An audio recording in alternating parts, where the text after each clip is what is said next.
Hello students, next question है, किसी बच्चे का डाउट भी है। Find angle between force and momentum. Momentum दे रखा है a cos omega t i cap minus a sine omega t j cap. Momentum दे रखा है तो हम फोर्स जानते हैं कैसे होता है। फोर्स का फॉर्मूला है rate of change of momentum या d p by d t. तो फोर्स यहाँ से कितना हो जाएगा, कॉस का minus sine minus a omega sine omega t i cap और साइन का cos minus a omega cos omega t j cap. तो ये तो फोर्स आ गया। और मोमेंटम क्वेश्चन में दे रखा है a cos omega t i cap minus a sine omega t j cap. हमें चाहिए angle between force and momentum. जब भी दो वेक्टर्स के बीच में एंगल निकालना हो तो उसका फॉर्मूला होता है cos theta equals to A dot B upon mod A mod B. ये हम वेक्टर में पढ़ चुके हैं। तो यहाँ पे हो जाएगा F dot P upon mod F mod P. मतलब इसमें थीटा निकालने के लिए हमें डॉट प्रोडक्ट ऑफ फोर्स और मोमेंटम निकालना होगा। तो पहले हम एफ डॉट पी निकाल के देखते हैं क्या आता है। तो एफ डॉट पी करें, मतलब इन दोनों को मल्टीप्लाई करें तो हमारे पास आएगा minus a square omega sine omega t cos omega t i cap minus minus plus minus minus plus, तो plus a square omega sine omega t cos omega t j cap dot j cap और यहाँ i cap dot i cap. हम जानते हैं I dot I 1 होता है और J dot J 1 होता है। तो इस तरह से पूरी वैल्यू सेम हो गई माइनस प्लस। तो एफ डॉट पी की वैल्यू आ गई ज़ीरो। एफ डॉट पी की वैल्यू ज़ीरो आने का मतलब इस फॉर्मूले से कॉस थीटा की वैल्यू कितनी आ गई, ज़ीरो। तो थीटा कितना हो गया, 90 डिग्री। मतलब यहाँ पे फोर्स और मोमेंटम के बीच में कितना एंगल हो जाएगा, 90। Option B.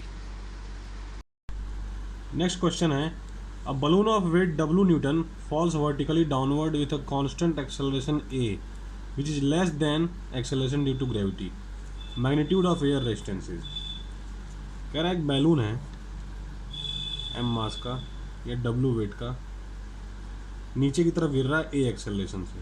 तो इसका फ्री बॉडी डायग्राम बनाया तो नीचे की तरफ वेट W, ऊपर की तरफ एयर फ्रिक्शन Fr। हम जानते हैं नेट फोर्स बराबर कितना होता है, नेट फोर्स बराबर होता है ma। तो यहाँ पे नेट फोर्स कितना हो जाएगा, नीचे वाला फोर्स ज़्यादा ऊपर वाला कम, W minus air resistance Fr equals to ma। तो Fr इक्वल्स टू हो जाएगा W माइनस ma।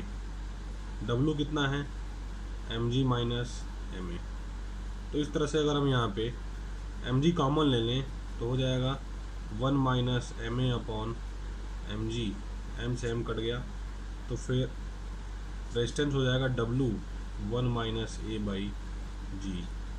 तो इस तरह से हमारा आंसर हो जाएगा W into 1 minus a upon g. Next question है कि body of mass 2 kg start from rest, the speed of object at time 1 second will B.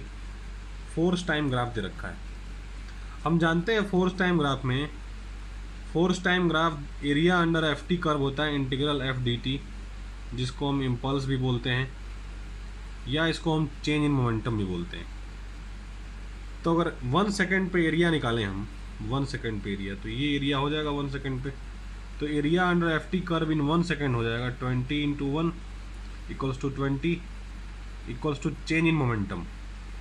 Final momentum हो जाएगा m into v minus initial moment हो जाएगा 0, क्योंकि body rest से start कर रही है। तो इस तरह से 20 इक्वल्स टू एम वी। तो वेलोसिटी हो गया 20 by mass 2 10 metre per second. तो इस तरह से एफ टी कर्व से हमने फाइनल वेलोसिटी निकाल लिया। फिर से याद रखेंगे। नेक्स्ट क्वेश्चन कह रहा है an object of mass 10 kg moves at a constant speed of 10 metre per second. Constant force that acts for 4 second on the object gives it a speed of 2 metre per second in opposite direction. Force acting on the object is. Question में कह रहा है diagram बनाएं कि पहले एक object है मास 10 kg का, कांस्टेंट स्पीड से जा रहा है 10 मीटर पर सेकंड से। 4 सेकंड के बाद उसकी स्पीड 2 मीटर पर सेकंड हो गई अपोजिट डायरेक्शन में, 2 मीटर पर second in the opposite direction. मतलब अगर V1 है 10 + 10 तो V2 है -2। तो पूछ रहा है फोर्स कितना होगा।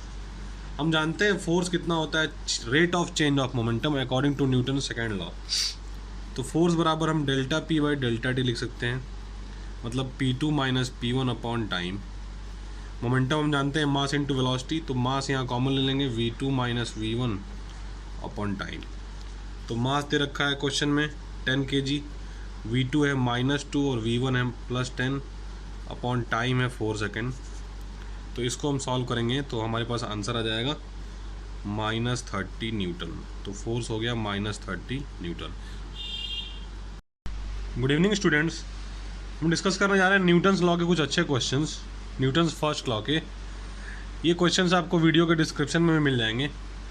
क्वेश्चन कह रहा है stone is dropped from a height h, it hits the ground with a certain momentum p। If the same stone hits the ground with another speed when it is dropped from a height 100% more than the previous height, the momentum changes by। Question कह रहा है कि एक h height का tower है, उससे एक stone को ड्रॉप कर रहा हूँ। सेम स्टोन को अगर 2h हाइट से ड्रॉप करूँ तो मोमेंटम में कितना चेंज आएगा बिफोर हिटिंग द ग्राउंड। तो फर्स्ट केस में before hitting the ground velocity कितनी हो जाएगी, √2gh। और दूसरे केस में 2h स्पीड से ड्रॉप कर रहा हूँ तो V2 हो जाएगा √2g इंटू 2h। तो ये हो जाएगा √2 इंटू √2gh। तो ये हो गया √2v1। तो V2 हो गया √2v1 और V1 तो है ही √2gh। तो मोमेंटम हम जानते हैं, मोमेंटम इनिशियल हो जाएगा mv1 और फाइनल मोमेंटम हो जाएगा mv2, या ऐसे कह लो √2p1। √2 को हम लिख सकते हैं 1.41p1। तो अगर चेंज इन मोमेंटम की बात करें तो जब भी, एक शॉर्ट ट्रिक समझ लीजिए, जब भी चेंज इन मोमेंटम निकालना हो तो इनिशियल मोमेंटम दिया है p और फाइनल दिया है 1.41p, तो परसेंटेज चेंज सीधे सीधे इसका डिफरेंस ले लेंगे। तो डिफरेंस कितना हो जाएगा 0.41 और उससे 100 से मल्टीप्लाई कर देंगे तो सीधे सीधे आंसर आ जाएगा 41%। तो 41% इंक्रीज हो गया मोमेंटम। That's it.